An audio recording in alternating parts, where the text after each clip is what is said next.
Hello, please, do you see my screen? No. Okay.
Hello, do you see it now? Yes. Okay. Please, the one with the mic unmuted, can you please mute yourself? Anita Tembo, could you please mute yourself? Anita Tembo.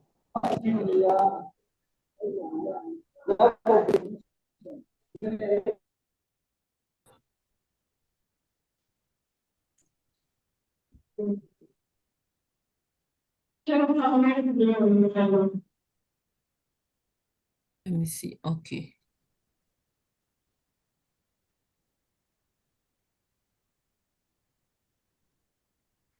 I'm trying to mute the person, but it's not working from my end.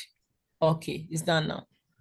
All right. Good morning, good afternoon, and good evening once again. And like I explained earlier, today our topic is communicating climate, countering misinformation and toxic narratives. And today's session, we are going to train participants on building climate literacy and responsible communication in the age of misinformation.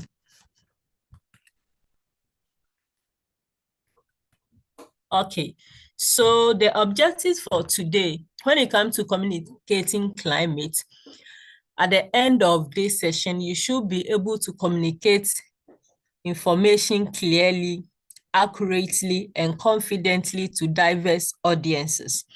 This means that no matter the audience that you are addressing in terms of communicating climate, you should be able to deliver your message in clear, accurate, and confident manner to the audience.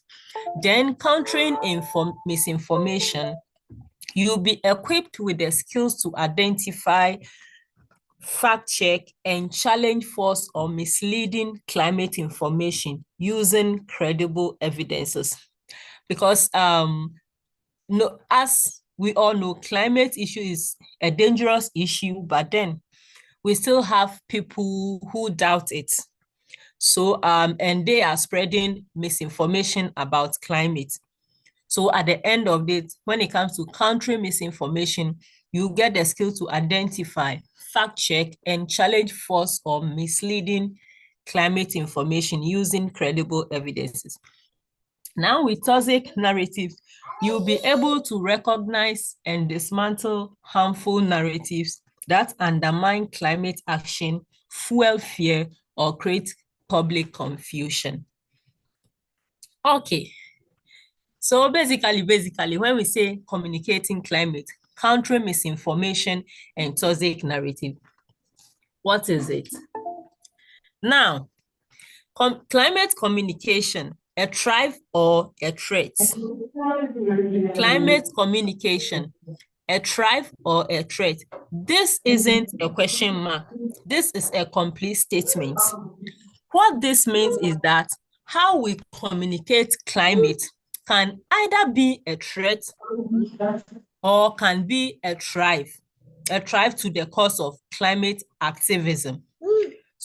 So when we are communicating, we have to be very, very, very careful, because what we communicate out there about climate can be a threat to the cause of climate action, or can be a thriving factor to the climate activism. Okay, now, image 1. This is the power of communication. This highlights that communication is a powerful tool that if we use it very well, we can arrive at communicating effectively to people about climate action. Then image 2, this is about misinformation. As we can see, it's fake news that is representing it. So misinformation travels faster, six times than accurate information. People tend to love misinformation. People tend to love fake information, that once the information is fake, they spread it quickly. Then image 3, we can see young people gathered there. What this is telling us that we as young people, we have the power in our hands to communicate effectively to our audiences to achieve climate action. And now, the last image here is strategy. We know the communication tools. We know that fake news travel faster. We know that we as young people, we have the power to change the narratives. And now, the strategy that we use to do all these two is very, very, very, very important. So basically, when we are talking climate communication or communicating climate, we should have this in mind. Misinformation travel faster, so we have to rely on communication as a powerful tool to counter it. Then, while we are doing it, we should always remember that we as young people have the power to do that. But then the strategy that we use is very, very, very important.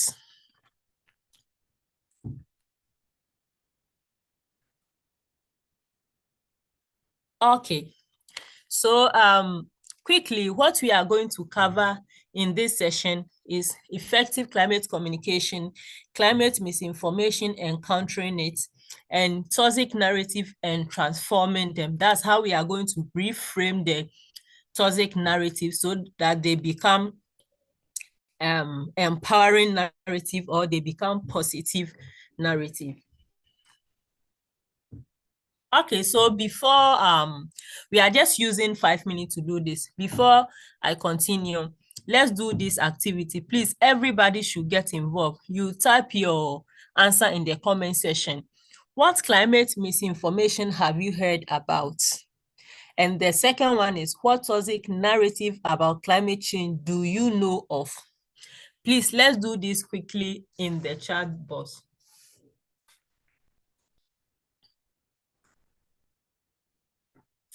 We are using just 5 minutes, please.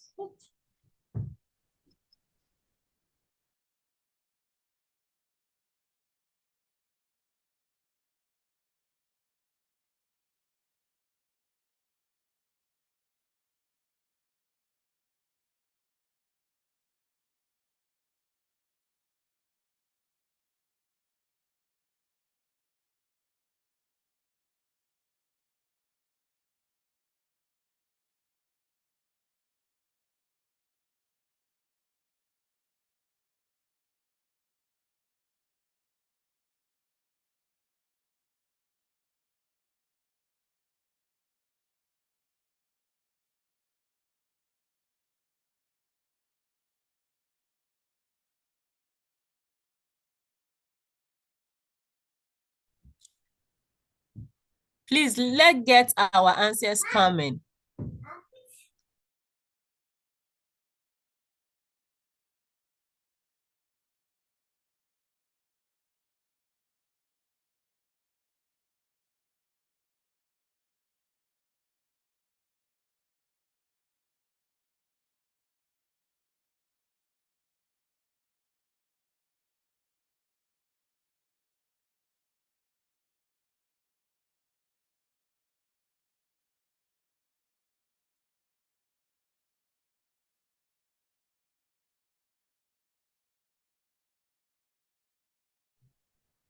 We are more than 20 people here and not even a quarter of us has answered. Please, we are dealing with communication and communication is participatory. Let's all participate, please.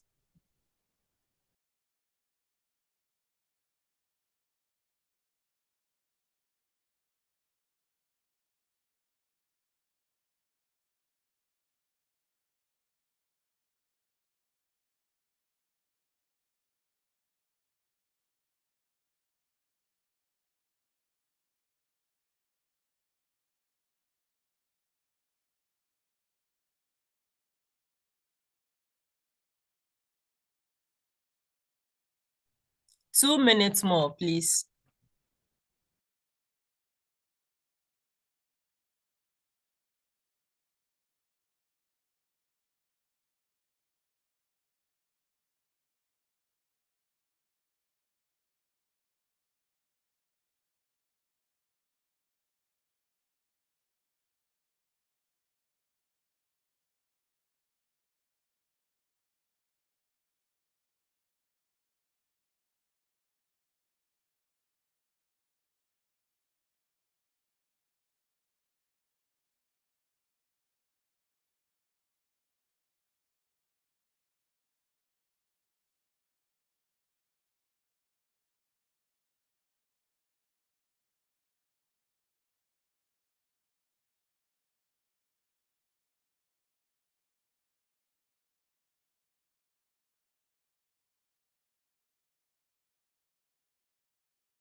Okay, our time is up, and for those who shared, thank you so much. There are such wide narrative, and this is of course why we are here, to help us counter all this narrative. Thank you so much for sharing.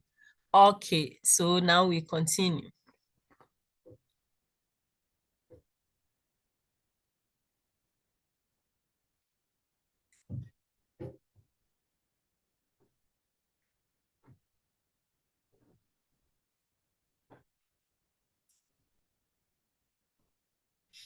Okay, understanding climate communication.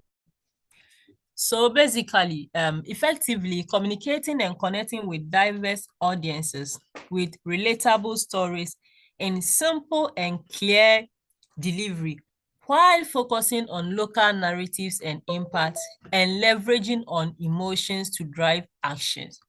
So when we say understanding climate communication, what is climate communication or communicating climate? So that is what I have summarized here.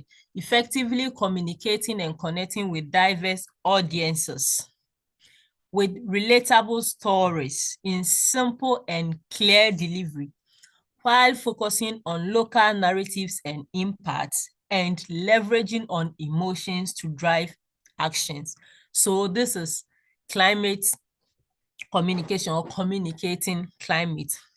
But then in doing this, there are some core principles that help us to achieve effective climate communication.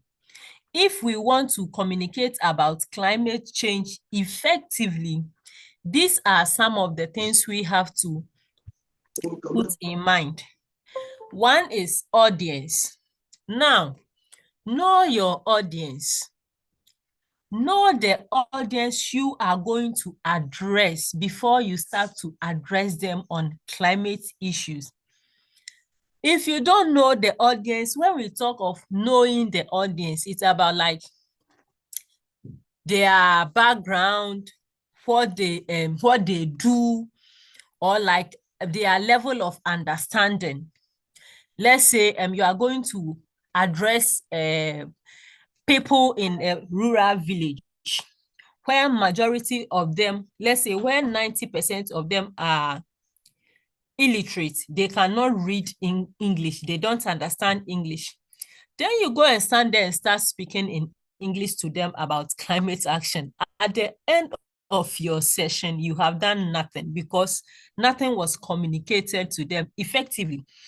So know and understand your audiences. 2, relate local and relatable. Now, you have to make it very local and very, very, very relatable.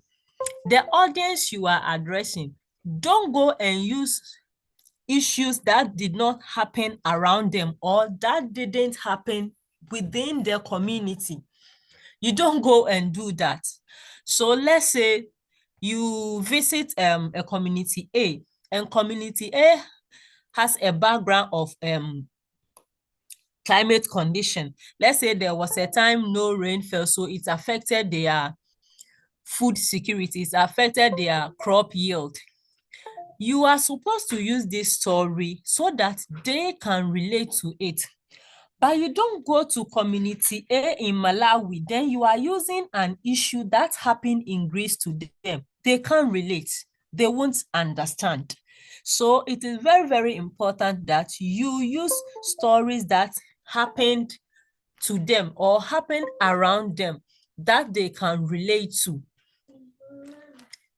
Always bear this in mind. 3, storytelling.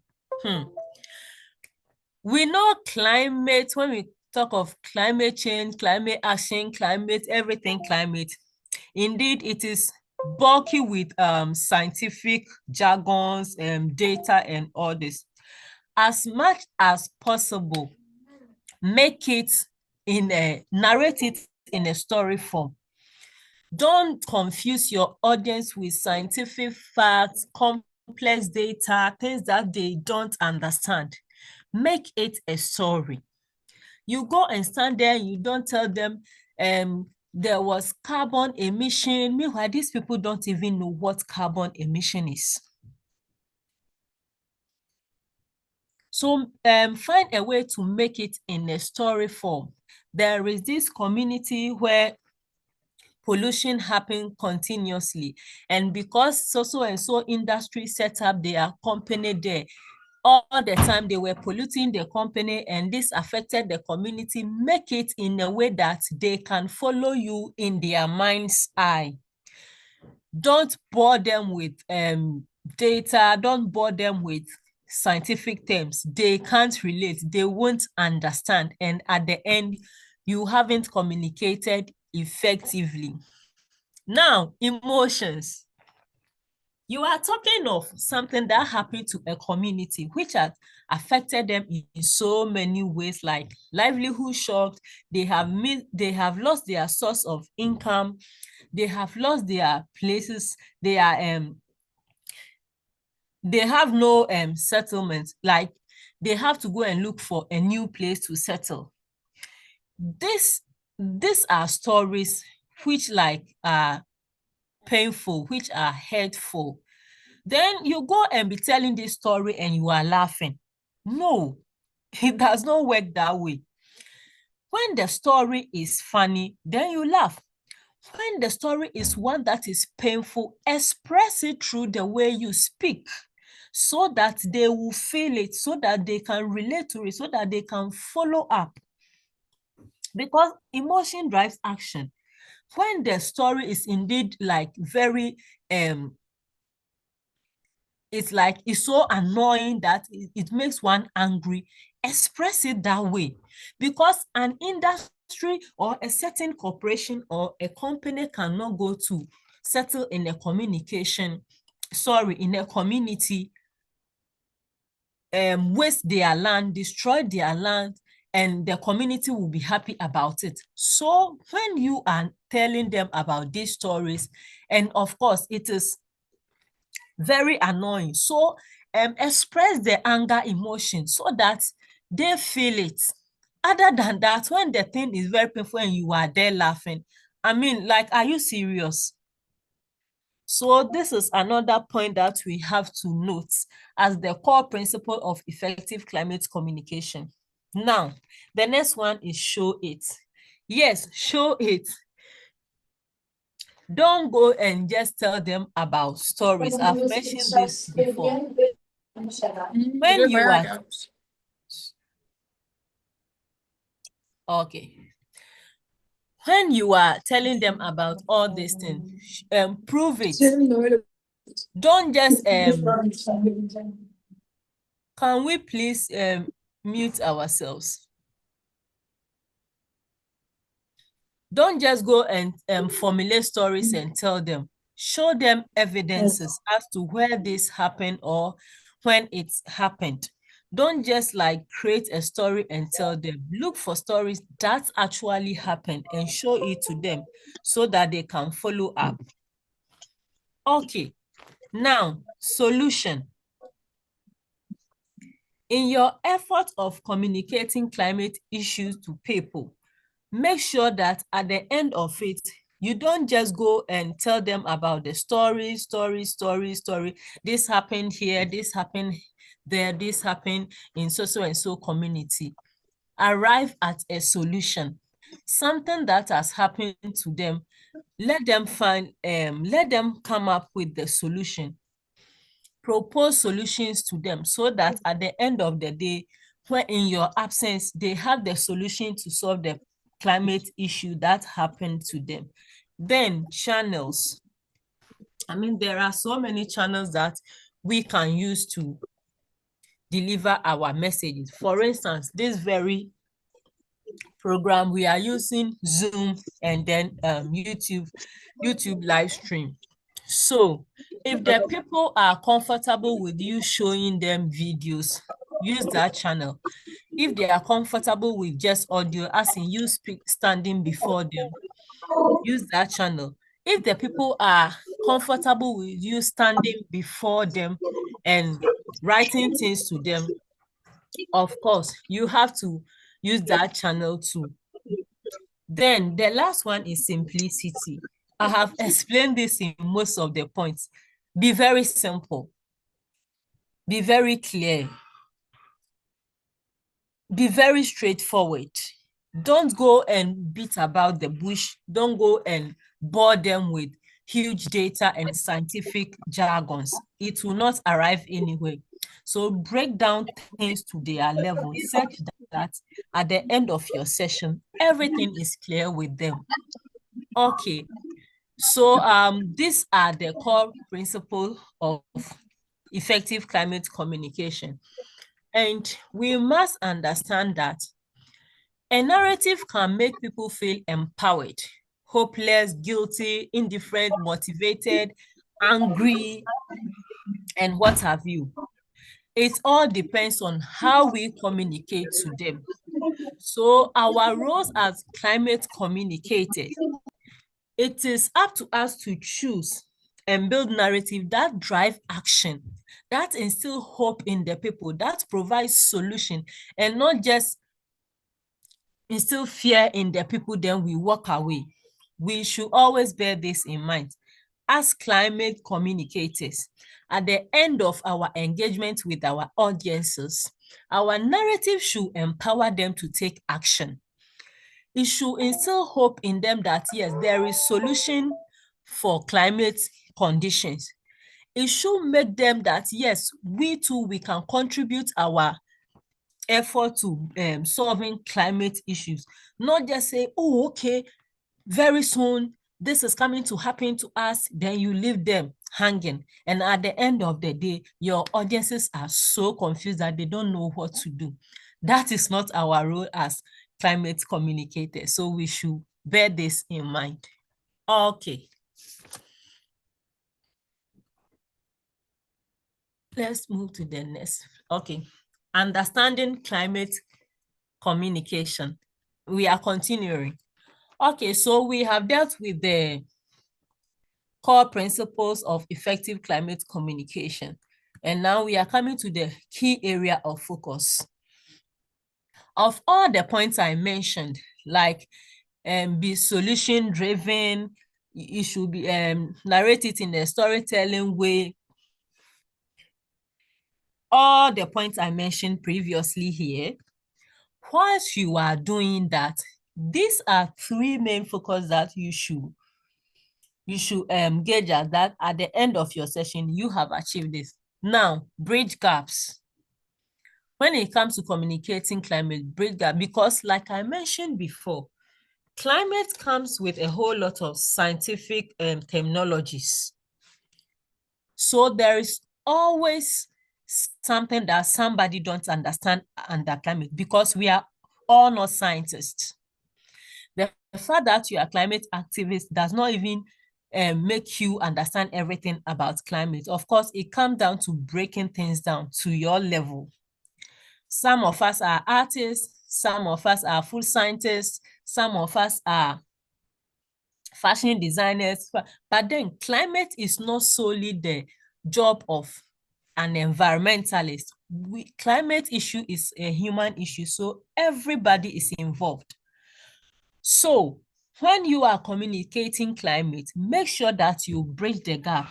You fill in something that your audiences don't understand, such that at the end of the day, their confusions are clear.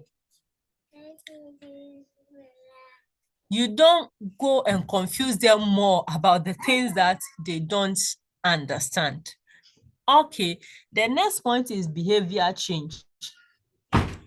However you met your audience, make sure that at the end of it, you have changed a particular behavior in them about the information they have on climate issues.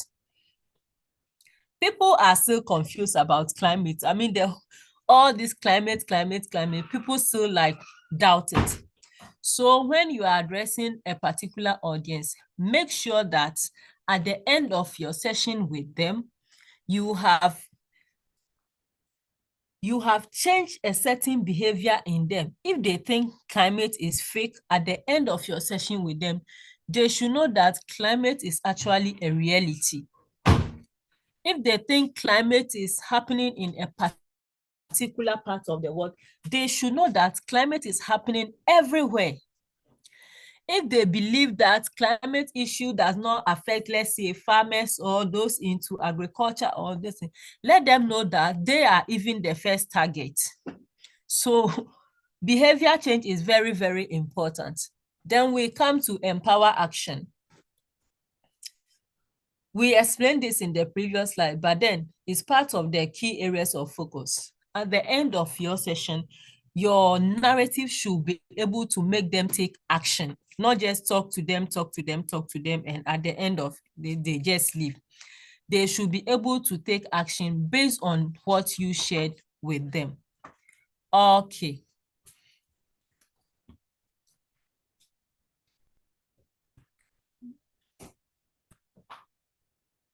Okay, so in communicating climate, these are some of the things that work and some of the things that do not work. Collectively, I have explained this, but it's very, very important that I talk about it again so that it sticks with us. So one, what doesn't work when we are communicating climate issues to our community or a given audience is that one, we should not use jargons. I mean, jargons confuse people the more. It makes people lose interest in the topic. It makes people very like dismissive from the word go. So it is very, very important for you to avoid jargons. Jargons that there are simple words to replace them. You use those simple words instead of using these huge jargons to confuse your audiences. Now, complex data. Make sure that you break down complex data into its very simplest form so that they can relate to it. Now, foreign examples. Like I mentioned before, you won't be addressing an audience in let's say Greece, then you are using an issue that happened in Ghana to them. This will not work because they are not in Ghana. Even within the same Ghana, something that happened in the South, you can't be telling people in the North. Use stories that happen in their geographical locations such that they can follow. Then scientific approach. As much as possible, if your audiences are not scientists, avoid the scientific approach and use ways and means that they can connect to you. Now, what works? One is clarity, relatability, conciseness, attentiveness, participatory. Be very clear with them so that at the end of your session, they know that this is what you are talking about. Then relatability. It should be about a story that they can relate to, something that happened within them or around them. Then be very straightforward as much as possible. Don't beat about the bush and confuse them. And attentiveness. In communication, it is not all talking. Part of you being an effective communicator is to listen to the people too. So anytime the audience is talking or someone from the audience is talking, listen attentively. Don't just listen with the aim of, let me just listen to the person so that when he or she is done, I can continue. Listen, and listen in a way that you want to actually understand what the person is saying and to give the person a feedback. Other than that, when you just listen for listening's sake, your feedback might not match what the person said or the question that the person asked. Then participatory. You cannot leave out the participatory approach in communication. Communication does not involve just you talking to yourself. As you are conversing with audiences or an audience, it is very important that you engage this audience. You don't take over the session. You talk, they contribute, you contribute, then you make it like very, very participatory. Said that at the end of it, whatever solution that you came up with, whatever idea that you came up with, whatever thing that was proposed wouldn't be solely from you. It will be a collective effort from all of you. Remember this, to be a communicator, you cannot leave out the participatory approach from it. It is very, very, very important, especially for us, those who go to communities and deal with communities. Always make your approach participatory. Let the people also get involved. It's not only you who is going to propose solutions, propose ideas, do this, do that. Everybody must be involved. Okay. Now, the next activity, we are just using 5 minutes as usual to answer this. How would you drive effective climate communication in your local community? Please, everyone should participate. Type your answer in the comment section. Thank you. How would you drive effective climate communication in your local community?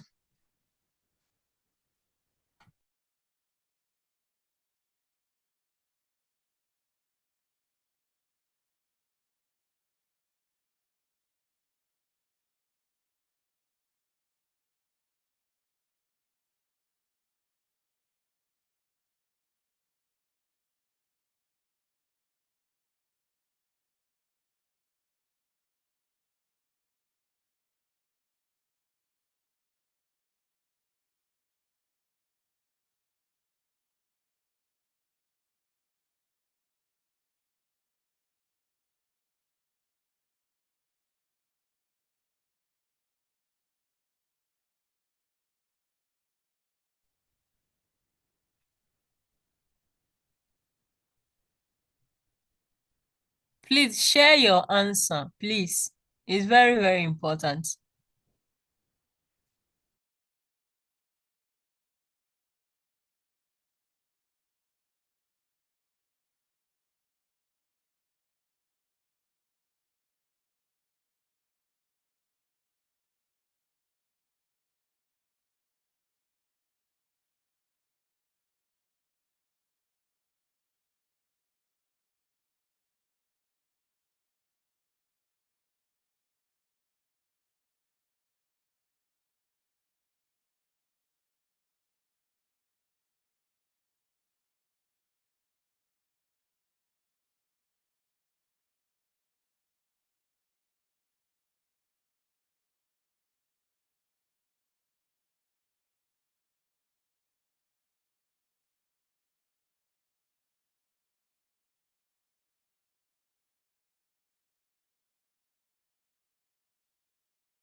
Please keep them coming.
Two minutes more.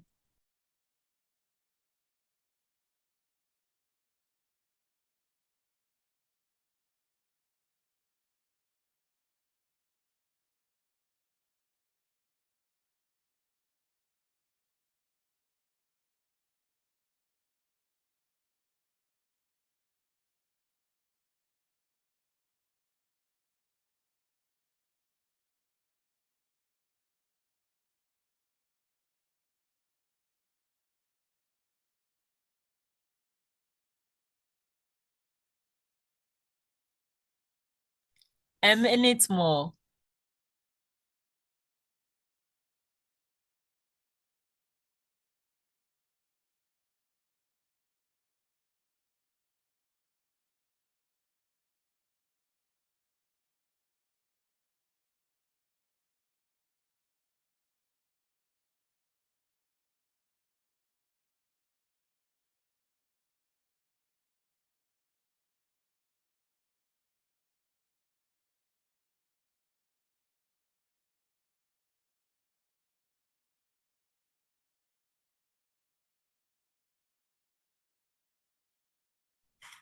Okay.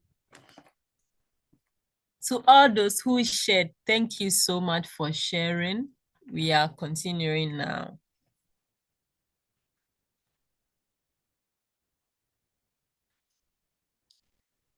All right. Now, our next slide is on the psychology and reasons behind climate misinformation.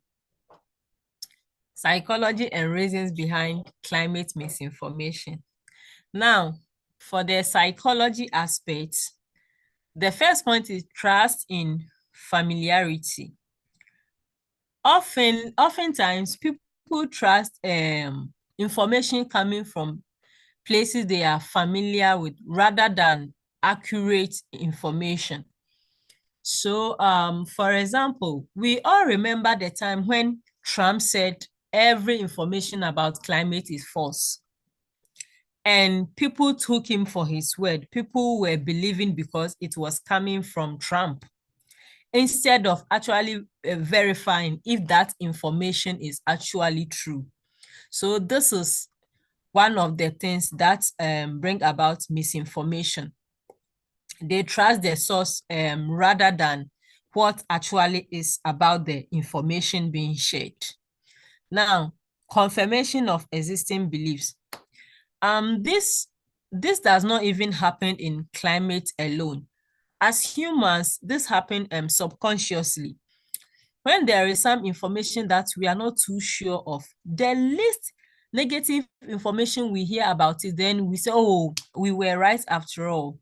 So people already don't believe climate change. People don't think all the climate issues flying around the world are true.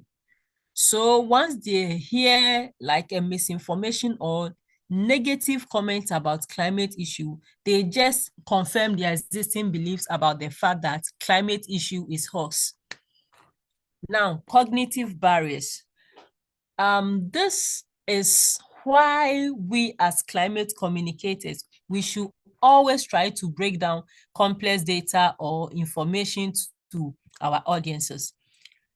People have issue with breaking down or understanding certain terminologies in the climate space.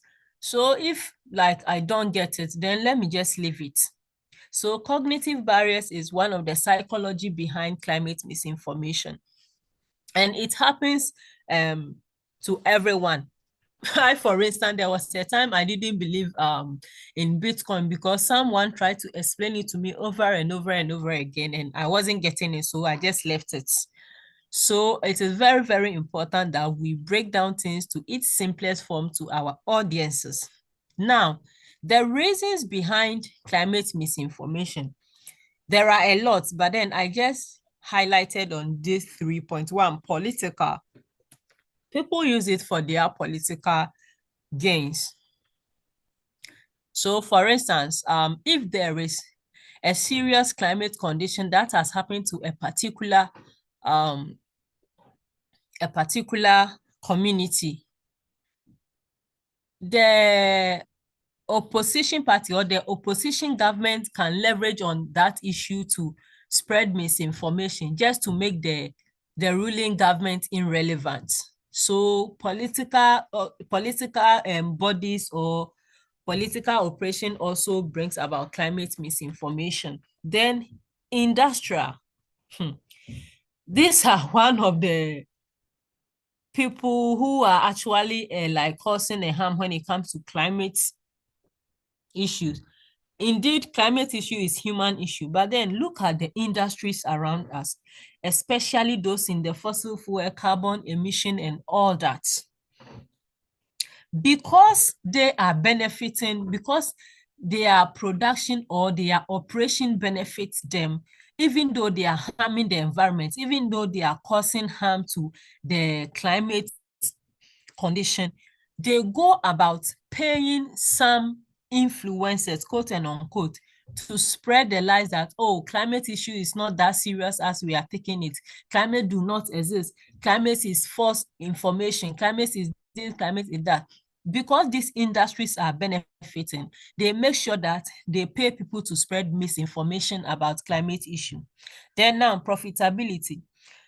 People are profiting off environmental harm, so they won't agree for people to even talk about climate or for people to go into climate activism. For instance, in Ghana here, if you go to the typical villages, people will just come to the village, go into the forest and cut woods as much as they can and carry them away. Nobody asks them any question.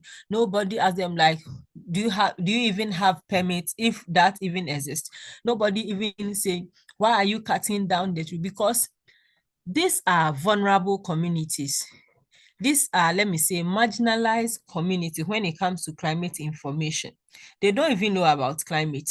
It's a local, it's a typical village, a rural village. They don't know what is going around the world. So they don't even know about the existence of climate change. For them to even know that, no, these people cutting down the woods from our forests will harm us, will harm the environment and harm us. So these people, when they know we can go to this place and cut woods and sell and get money, when you are talking about climate issue, they will make sure that they defend themselves in a way that people around them will not believe you. Okay, so these are some of the things that bring about climate misinformation. Okay.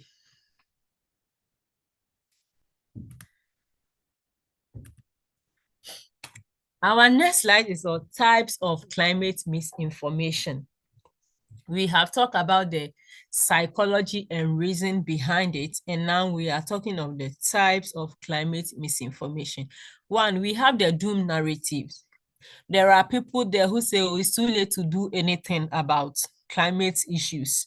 It's just too late. So these people, this kind of misinformation, this kind of narrative spread misinformation, spread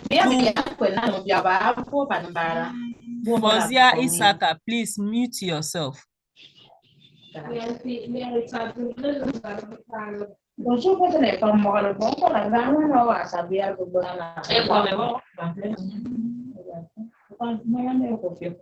Fauzia Isaka, please mute yourself. Yes.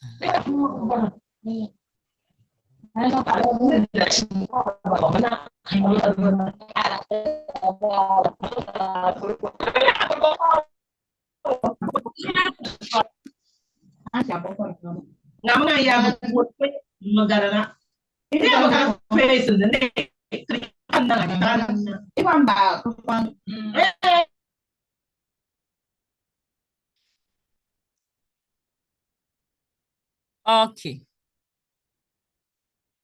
So now with the doom narrative, these people go like, oh, it is too late to do anything. Then this is just to make you stop whatever you are doing with the climate activism. Then we have the distraction narrative. These people kind of go like, just focus on tree planting, not fossil fuels. I mean, to solve climate issues, we have to go by a holistic approach. There are so many pointing factors that brings about climate issues around us.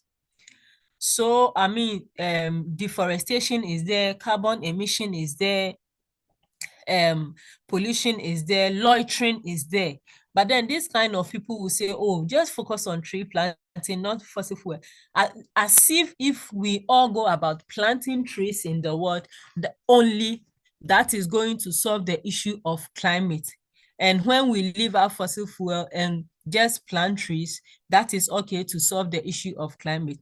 I mean, we have to focus on every aspect of activities, human activities, that is causing harm to the environment and even we as humans. So this kind of narrative is the distractive one. Just focus on this instead of this.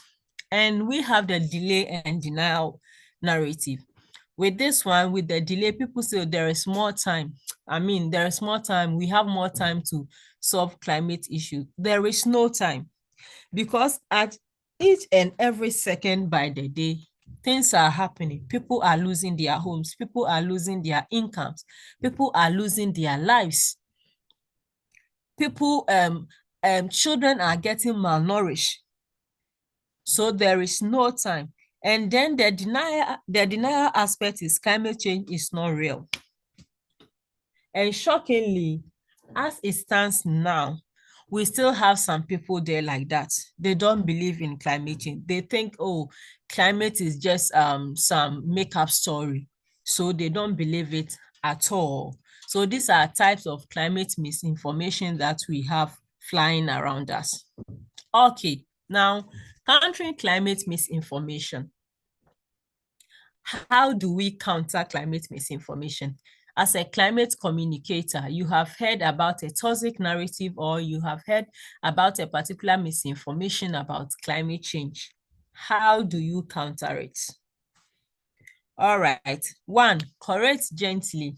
Some of the misinformations are very, very annoying. It is very, very outrageous.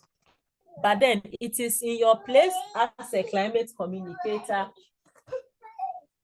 It is in your place as a climate communicator to correct them gently.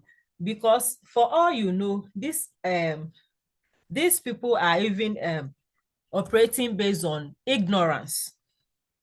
Not that they have facts. And there is no fact that ascertain the claim that climate issues are false issues. So when you come across such narrative, just correct them gently. Don't be aggressive, don't be too harsh, correct them gently. Now, provide real facts. There are a lot of facts, actual facts, true facts to back every claim on climate issue. So when you are correcting, don't just correct with just information. Provide real fact for people to know that, yes, climate issue is actually a serious issue. Now, share truthful events. Share stories or events that has actually happened. Don't just come up with any story at all so that someone will believe climate change. Come up with a story that has truly happened. And there are a lot that we can find around. Now, share evidence and emotion. When you are also sharing the story, the true story that actually happened, don't just share the story. Show them pictures, show them where it happened, show them how it happened, show them how it has affected the people, show them the aftermath of the thing. And this actually drives emotions, because if you are sharing them an event that happened to a particular community, where the whole community, where the whole habitant of the community has to leave the community because of climate condition or a climate issue that happened to them, and now they are displaced, they are just roaming about, they have nowhere to sleep. This truly stir up emotions. So when you share evidence, automatically it's going to stir up their emotion for them to actually know that climate change is a true issue and not just a make-up story. Okay, our next slide.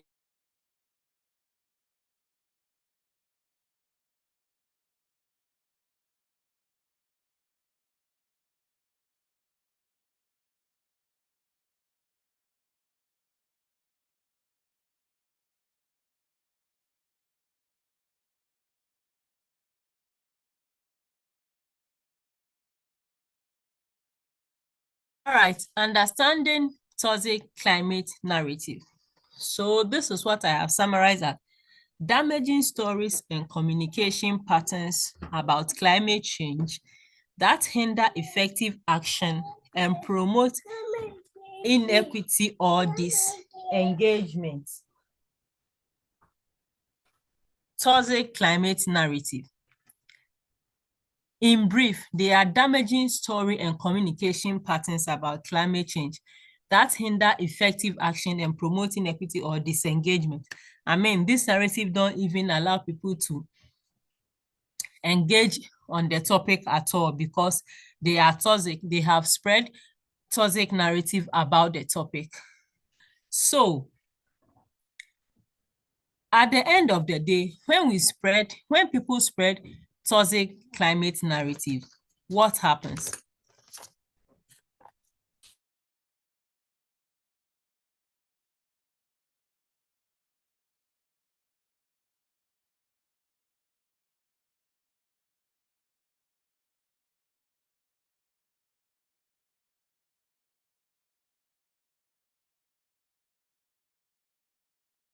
Okay, so now we have helplessness.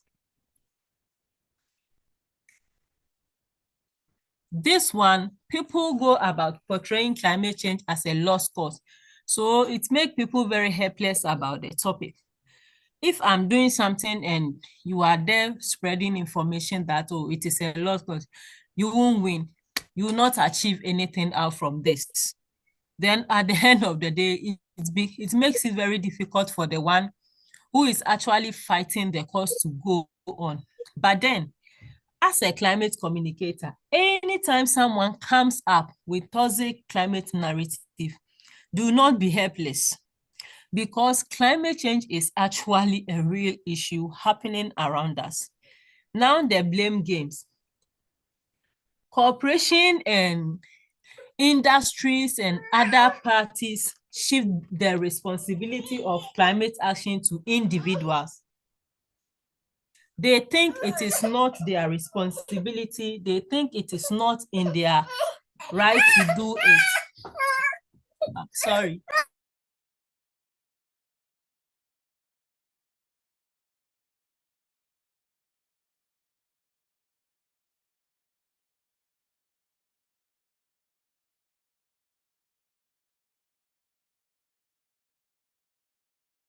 So while the industries are blaming the corporations are blaming the industries, and all of them are blaming individuals that it is our individual right to fight climate and not a collective collaboration or partnership with everyone.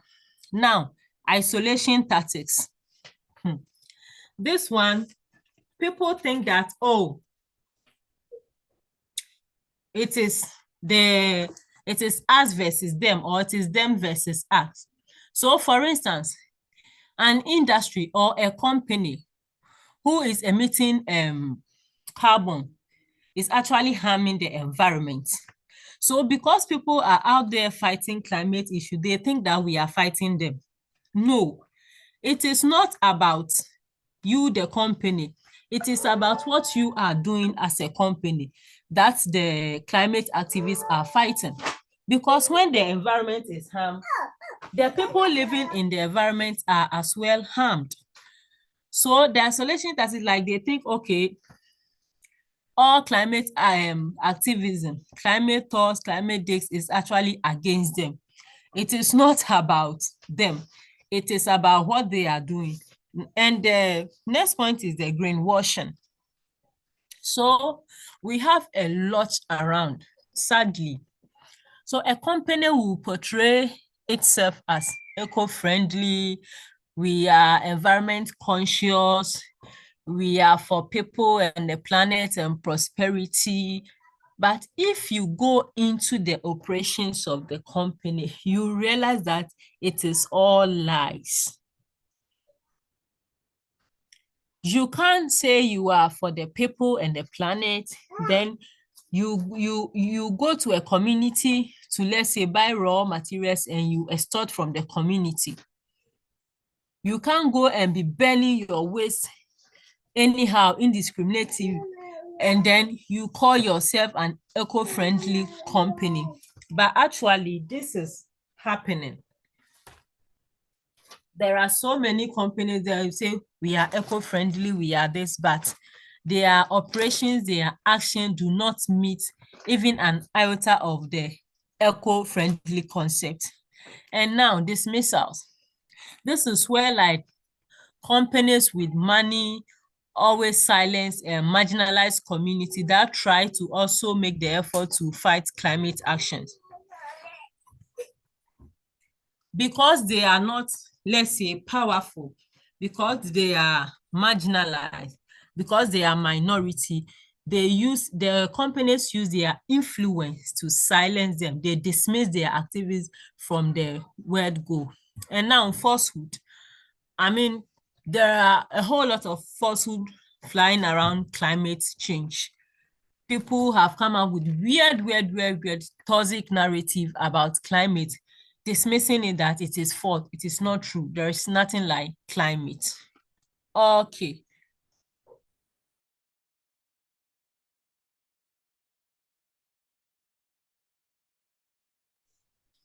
How do we reframe all these toxic narratives? As a climate communicator, when you have seen or you have heard about all this toxic narrative, now how do you reframe them so that they become empowering narrative, they become positive narrative? So reframing toxic climate narrative simply is shifting away from messages that present hopelessness and doom towards stories that highlight community impact, actionable solutions, and human agency. Reframing toxic climate narrative is all about shifting away from messages that present hopelessness and doom towards stories that highlight community impact, actionable solutions, and human agency. Okay, so what this means is that when you are reframing the toxic climate narrative that are flying around, these are what you should bear in mind. Frontline voices. You have to center the voices of the frontliners, people who are so active in going about climate change, activism in climate change. You have to frontline their voices, all the solutions they are coming up with, all the information they are coming out with. It has to be frontline so that every day people are knowing about it, people are seeing it. And now, emphasize solutions. I've mentioned this before. Don't just go and talk without giving solution. If someone has come out with a toxic climate narrative, provide solution to counter that toxic narratives. Don't just talk. Talk with fact. Talk with reality on the ground. Talk with solution. Your reframing should come with solution, not just talking. And now, value connection. It is very, very, very, very important that whatever information you are giving to a particular audiences, make that information recognize their personal values. That information recognize their beliefs. That information connects with their collective values. So for instance, let's say you are going to a community to address a climate issue there.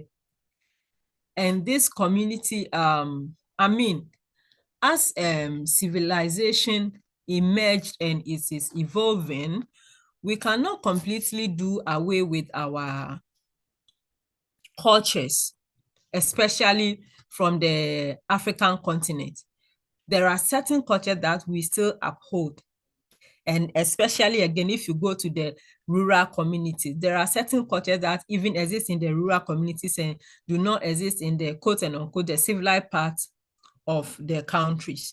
Okay, so in some communities, there are particular days that they don't go to the farms. I know a certain community where on Wednesdays, they don't go to the farms at all because they believe that the gods in the farms or the gods of the lands do their meetings on Wednesday. I have no claim, I have no anything to claim that this is true or not, but it is their belief. So if you are going there, you have to also, you can't go and impose that, no, you have to change this. Even if it is wrong, if it is not true and you are changing it, change takes time. Behavioral action takes time. So you have to take your time. You don't just go to a community and say, no, we are changing this value or these beliefs you have right now. Okay, so now the example I'm giving is, assuming you have gotten to a community where they don't go to farms on Wednesday, and you are going to propose a solution where the farmers have to be consistently working on their farms. You cannot propose Wednesday that on Wednesdays you have to go to their farm. Other than that, your activism is dead on arrival.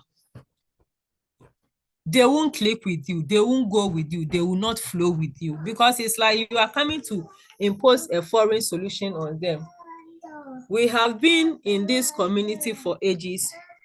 We don't go to farm on Wednesdays.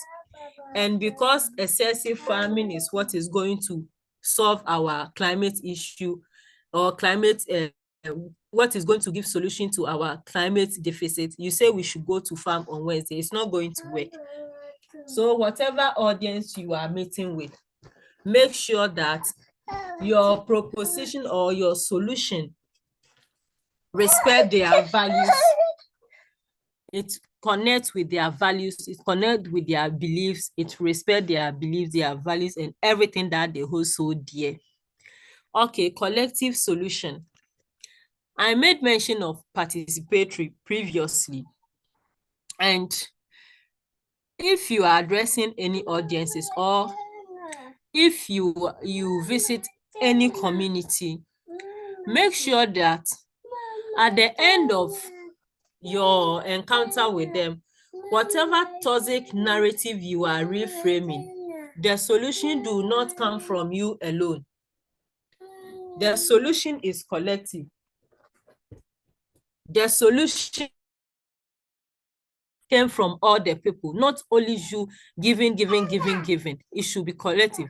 Now, reframe complexities. I have mentioned this before. Also that when you go and confuse the people with complex data, scientific terminologies and all that, it will not work. So perhaps this toxic narrative might have emanated from these complex terminologies. So when you reframe it to their understanding, at the end of your time with them, you are able to reframe this toxic climate narrative into a positive one. And now repetition. This is what you have to keep repeating in your activism as a climate communicator so that you'll be able to reframe toxic climate narratives. Okay. Now, how do we reframe it? So example is, for instance, there is this toxic narrative that it is too late to do anything about climate change. When you are reframing it, this is the toxic narrative they know. They know that it is too late. You don't go and say, oh, it is not too late. Who is saying it is too late? It is like you are fighting it. It's like you are denying it. So communication is very, very, very important. Like I mentioned from the beginning, it is either a threat or a thrive. So if you go and say every action now counts more than ever, you have instilled hope in them. You have instilled action in them.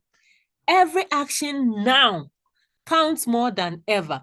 So right now, immediately, let's take action.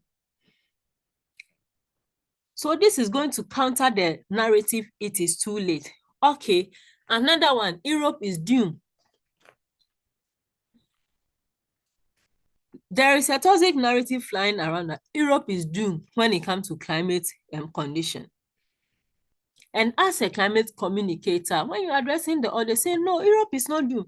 Europe is leading resilience innovation. That means all these efforts coming from Europe, all this effort they are coming up with, their innovations, all this, it is them showing resilience towards climate. So, I mean, this also instills hope in them. Because when we keep on coming up with innovative solutions, innovative ideas, it is resilience. And at the end of it, we'll fight climate conditions. Now, poor communities don't care about climate. Reframe it to poor communities are taking the step to combat climate. It might even be that they don't actually care. But if you are saying they are taking the step to combat it, I mean, this also instills actions. And it will invite more poor communities that are not taking action to also start taking action.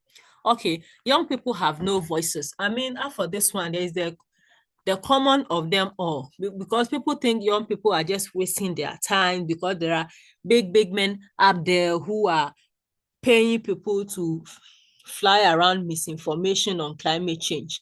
But then trust me, young people, we are shaping the future. Our voice counts, we matter, we are doing a lot when it comes to climate action. We are really, really and truly doing a lot. So we have to counter it well. We are shaping the future, which is true. If you look at all these conference of parties that happens annually, look at the percentage of young people in there. Young people are coming up with so many innovative solutions to fight climate change. You are coming up with initiative. There is this, there is that, there is this, all which are being pioneered by young people. So it's not true that young people have no voices. Of course, we are the voices. And from today onward, if you don't believe that your voice matters, I want you to believe as a climate communicator that your voice matters. The little effort you are doing, the information you are sharing on your social media platform, the engagement you are having in the community, they all matter, because you are doing this, you think it's small. Someone elsewhere is doing it. Someone elsewhere is doing it. And collectively, we are shaping the future of climate. We are shaping the future of healthy environment, and we are shaping the future of healthy people living in it. So, I mean, we should not slack on this at all. Our voice do matter, and it's true that we are shaping the future. Okay, so with that being said, I want us to understand, take notes, never forget, paint it in our mental eye. Note this everywhere, that you see every day, that as a young climate communicator, your voice matter, your message matter, your platform matter, your community matter, your channels, your tools matters, and your actionable methods too matter. But then it's not just about them being of essence. Be very conscious about what kind of information you put there. And then your message. Go out with clear message, go out with concise message, go out with factual message. And now your platform, do not take it for granted. You think, oh, I don't have much followers, I don't have plenty followers, so nobody is listening. People are actually listening. So every platform that you find yourself on, make sure you go on with the activism of climate communication. Then your community, it does not matter the size of your community. Start. Even if it is 5 people that you are going to impart them, that you are going to educate them on climate issues, go ahead and do it. You have imparted 5 people. These 5 people will also go and impart another people. And collectively, you are building a nation of climate fighters. And your channels and tools, rely on channels or tools that work with you. If you are not a YouTube savvy, don't say, okay, I'm going to use YouTube to start. If you are so comfortable with Instagram, go ahead and share your message through Instagram. And now your actionable methods. I've mentioned this. Make sure that every session or every engagement you have with people, instill action in them. At the end of the day, they take action, not just listen to you and sit there somewhere. Okay, now this is a reflection. This is more of a reflection than activity. What toxic climate narrative have you heard before, and how can you reframe it?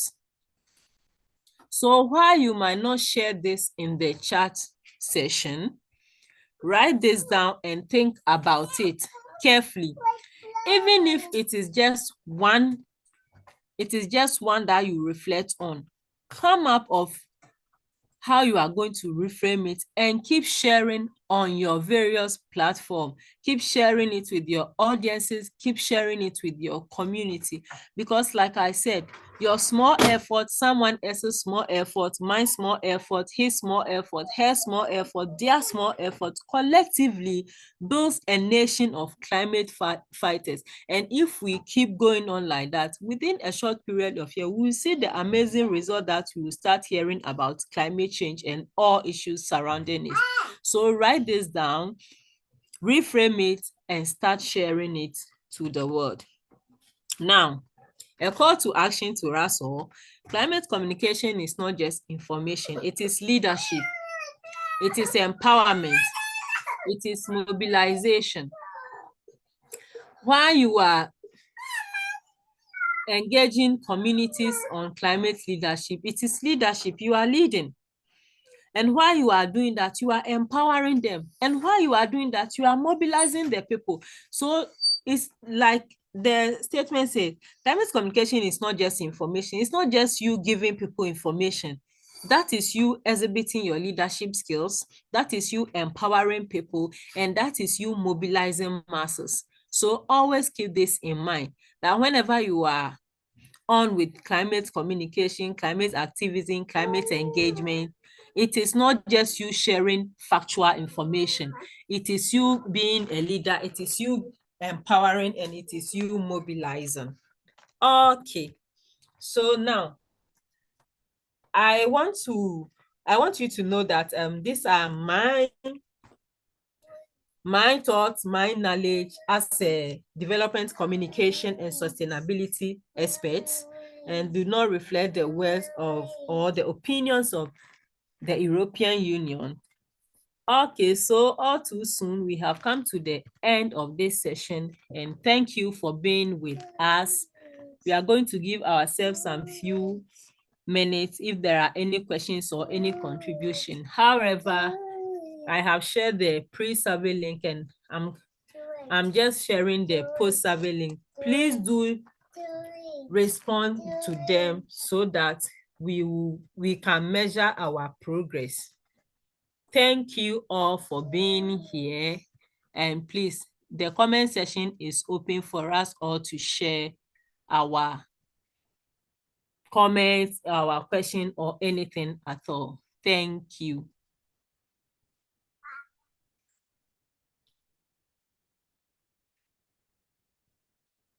So now, any question, please?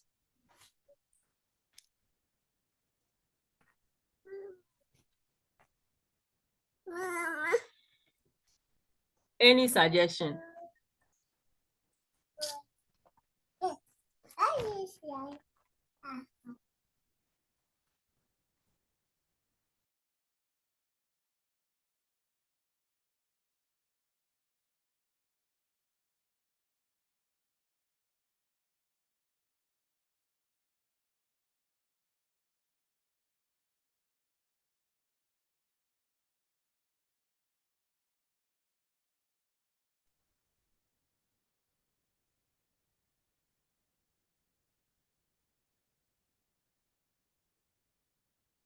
Okay, we have a hand up. Please unmute yourself and talk. Yeah, it's already unmuted. This is Oneka from KBJ Kenya. Mind to simply appreciate your very wonderful contribution that goes a long way to enlighten us, because you see most people may take it for granted, especially whenever we are communicating. But your presentation has actually been able to unveil what some of us think may be the obvious. So I would like to thank you very much, because this has actually contributed towards the progress that we'll make. Because you see, communication plays a greater role, especially in terms of dissemination. And I believe that with this background and also having listened very keenly to what you have shared, this will make a big difference on this platform. Thank you. Thank you too. Thank you so much for that. Thank you. Please, anyone else?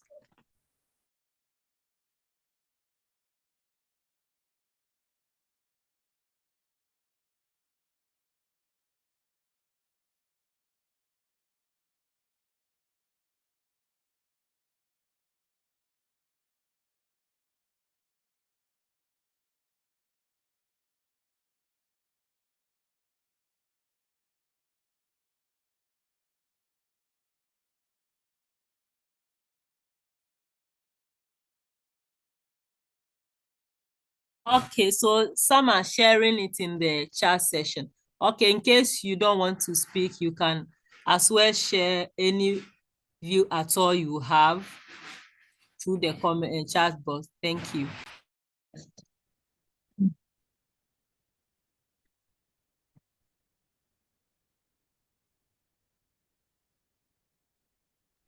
And also, I have shared the post-survey form, so please click on it and fill it for us.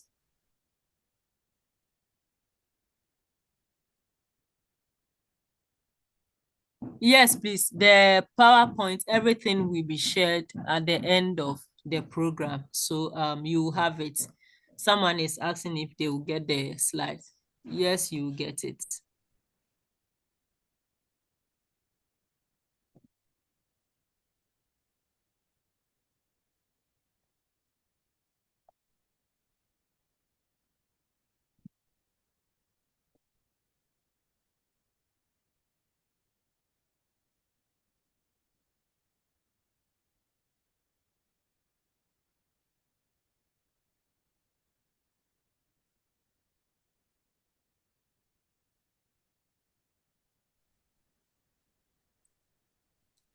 Please, you still can keep them coming. If you don't want to talk, you can share them through the chat box.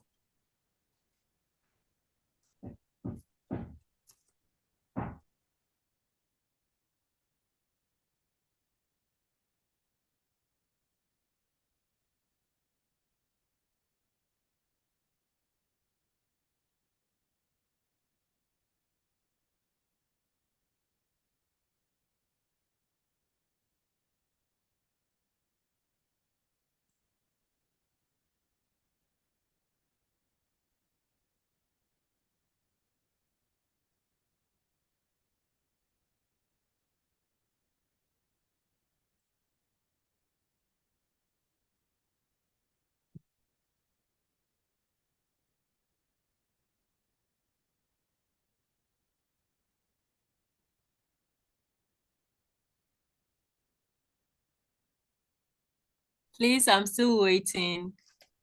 You can share them. And also, I have sent the post survey for the link there, so please fill for us. Thank you very much. Actually, the presentation was great and very illustrative, and we have really learned a lot from your session here. And it will really greatly help and impact our community here in Sweden and as well in east coast of Africa. It's kind of connected the same area. And thank you for a great presentation. And we will give our feedback on the form. Okay, you're welcome. Thank you so much too. Yes, thank you very much. We get many things we didn't know before. Thank you for sharing your experience. Thank Thank you.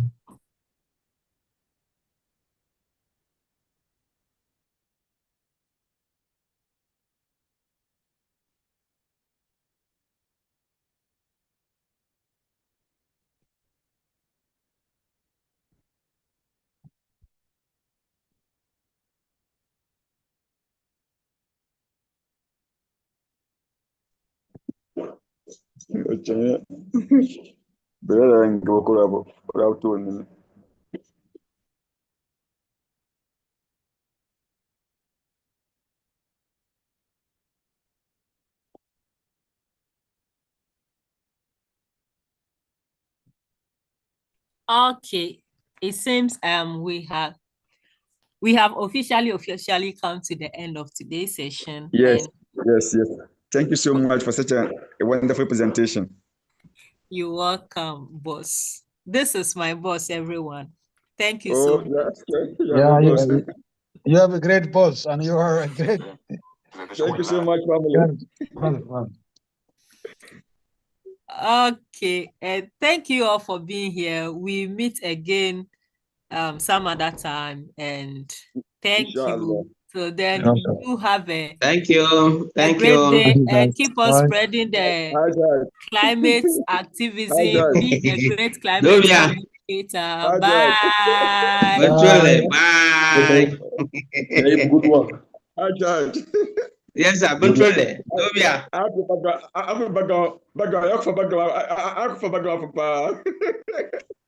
Karibu.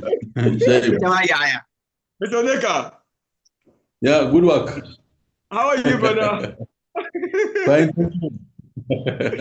That was a good one. Yes. Thank you very much for the contribution. Thank you. Thank you, Good thank you so much. facilitator. Thank you, brother. Thank you so much. Asante sana. Asante. Thank you, brother. Okay, bye-bye. Bye-bye.